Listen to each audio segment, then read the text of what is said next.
crashes make the rich richer. So if you want to get rich quick, I like the crashes. I invest as an insider. And for the average person who knows very little, they say, well, insider trading is illegal. No, it's not. So when people say, how do I change my life? Well, you change those words. I wouldn't go to school because you learn nothing about money in school. I wouldn't get a job because if I have a job, I'm an employee. And then I'd pay taxes. And I don't pay taxes. And I don't save money. And I use debt to get rich. And I don't invest in the stock market. That's why I'm rich. And so the young people who are listening right now, they're saying, but that's what my mom and dad said. But that's what mom and dad say all over the world. So to the young people, I just say challenge or question what you've been taught. Because from the Bible, I'm not religious, the word becomes flesh. So if you say, go to school, and you say, but I learned nothing about money. Get a job, you become an employee. If you're an employee, you work for money, I pay taxes. Then they tell you to save money. Why would you save money when the government's printing money? You know, and get out of debt. Well, debt is money. I use debt to get rich. Most people use debt to get poor and invest in the stock market. I don't invest in the stock market. So when you wonder why so many people struggle financially, is they haven't challenged the hypnosis, the words, go to school, get a job, work hard, save money, get paid taxes. Until you question those hypnotic trances, you don't change. So when I was a little boy, I had poor dad and rich dad, saying, in your head. He's saying, go to school. My rich dad goes, what a waste of time that is, Right. And the way my rich dad taught me is just playing Monopoly. 4 greenhouses, 1 red hotel. I learned about money. I learned to be a capitalist, not an employee. I don't pay taxes. I use debt for money. And I don't invest in the stock market. And when I say that to adults, they get angry at me. So, well, that's what I've done. I said, well, that's why you're poor. But when I said to young people, you have a chance yet. You have a chance. I'm not saying I'm right. I'm just saying question the hypnotic trance put in your head, because that's what keeps people poor. The economy doesn't exist out here. The economy exists in here. And until you change the words become flesh. If you get a job, you're an employee. If you save money, you're a saver. And why would you save money when they're printing money? And they say, invest in the stock market for your pension. Well, why would you do that? Because that's how they get your money. And get out of debt when guys like me are using debt as money. So question it, that's all I'm saying. So what do you think that person should do? They've started to question their beliefs. They got it. They know, okay, I've been brainwashed. I know, but what do I do now next? Well, not to be commercial about it, but that's why I created the cash flow game. It's the only game that teaches accounting. And most people come out of school, they don't even know what accounting is. They say, oh, they taught me to balance a checkbook. I'm going, big deal, You have to know assets and liabilities. You must understand taxes. The rich don't pay taxes. And the rich use debt as money. So the question is, that's what I had to do when I was in my 20s. I said, how is it the rich learn to use debt as money? That's a challenge. And the brain goes, because it doesn't make sense. Yeah, it doesn't. Yeah, you got it. And then how do they not pay taxes? And what you'll find out in my new book, Fake, is the combination of debt and taxes. You see, the more debt I use, the less tax I pay. Right. It's counterintuitive. And that works because you're creating jobs, or why is that working? Well, there's many reasons, and that's why I have the best tax advisors. The biggest thing for most young people is that our schools teach us to be ICs, independent contractors, or self-employed, or even if you're an employee, you're still an independent contractor who has a job.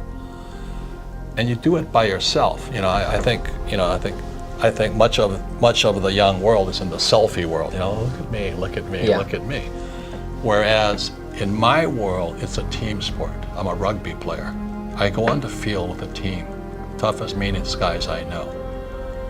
And so you can be the A student from Princeton, but I go on this field with 15 tough men, kick your ass. And so the average guy is coming out there, you know, like, oh, I got an A, I went to Princeton, I went to Harvard, and corporate America comes out and they go, boom. So that's why when I talk to young people, I say, look, it's a team sport. So the first person I have is a bookkeeper. Bookkeeper is the lowest paid person on my team, but the most important. Right. The bookkeeper then keeps the accurate records that my accountant can use, and my attorney can use, and my banker can use. That's the combination there. And my banker, my attorney, and my accountant must work together as a team. Most people, their bankers, accountants, and attorneys don't work together as teams. Because in school, we're taught to take our tests on our own. If you ask for help, you're cheating. In my world, it's called cooperation. And what I found with most smart people, they don't know how to cooperate. They don't know how to ask for help. Because in their brains, that's cheating. It means you're stupid. It means you're weak. It means you're stupid. I didn't have that problem because I was stupid in school, so I was asked for help. The teacher says that's cheating. And I want the smartest attorneys, accountants, bookkeepers, bankers, politicians. I come at it as a team. Just think about this, it's like a basketball team, they're playing basketball, but you went to Harvard, you have your master's, your PhD, but you're playing against 5 guys. I don't care how smart you are, those 5 guys will kick your butt all day long. This is not in the movies. Bruce Lee cannot really beat 10 people in real life, That's right. But that's in the movies, that's what's perceived. Like if you're good enough, you can beat 10 people. Yeah, that's in real life, you're going to lose every time. Not in the corporate world. So I operate according to the rules of corporate America. Yeah. I don't operate according to the rules of employee America. They're different. The tax rules for corporate guys is less than employees. Employees pay the highest taxes. Yeah. Guys like Trump and me pay 0.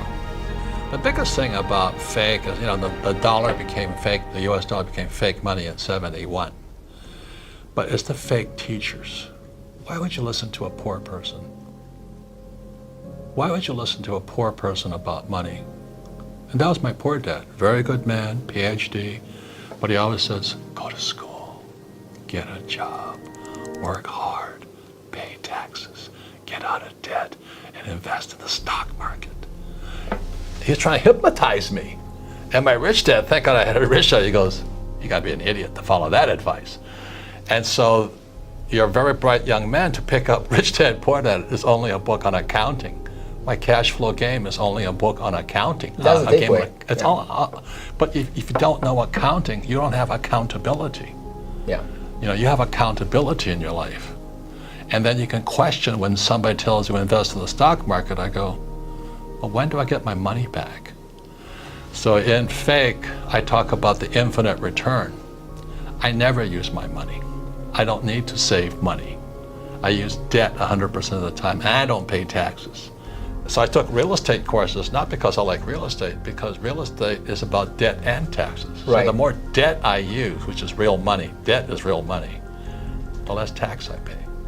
And especially with the interest rates right now, they've been lowest in the last 5,000 years or something like that. Money is cheap right now, 0. Get it free. Yeah. Why would you save it? Why would you save it when they print it?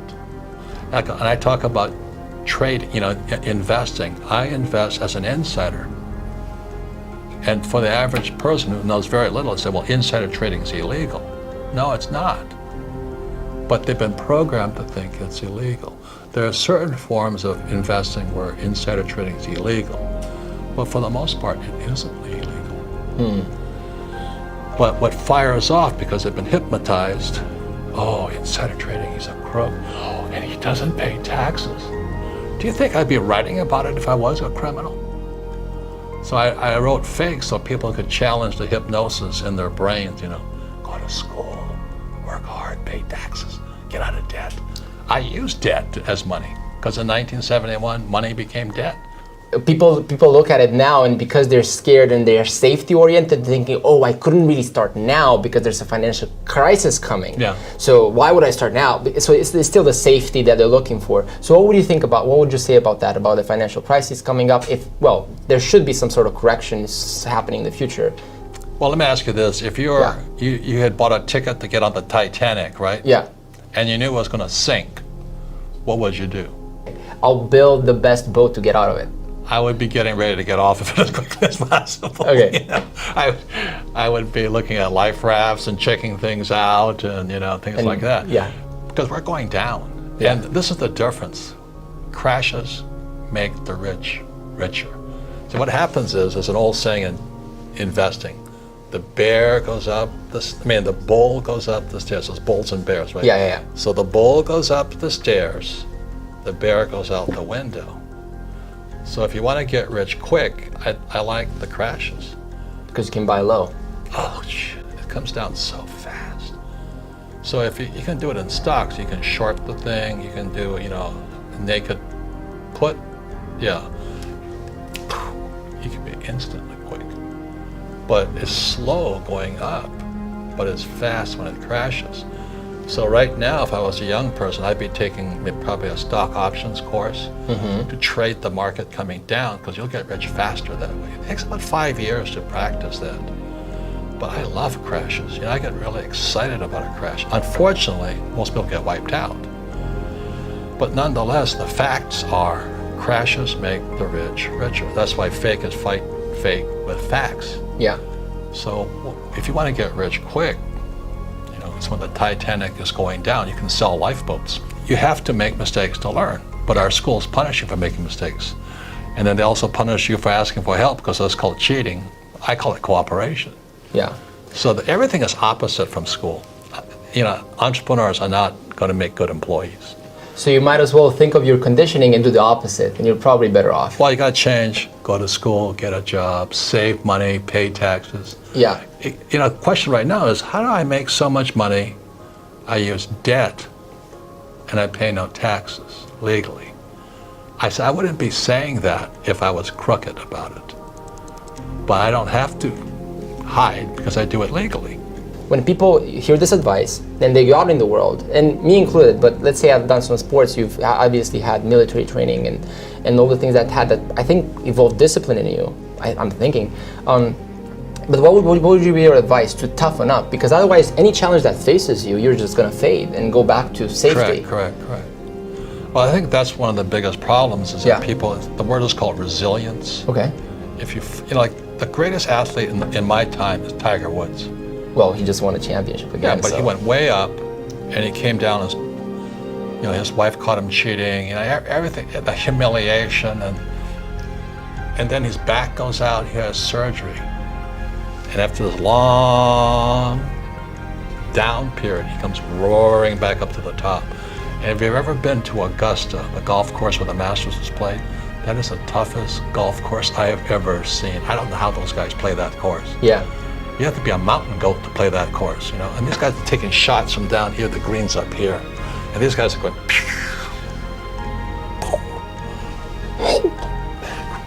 so he came back. So if there's a story of resilience and determination and a comeback, it's Tiger Woods. I mean, my esteem I'm in awe of that guy. He is really a great man to come from the top to the bottom, back to the top, And we all have that in us, except in school we told them, don't make mistakes. If you fail, you're stupid. Well, he came back, it made him stronger.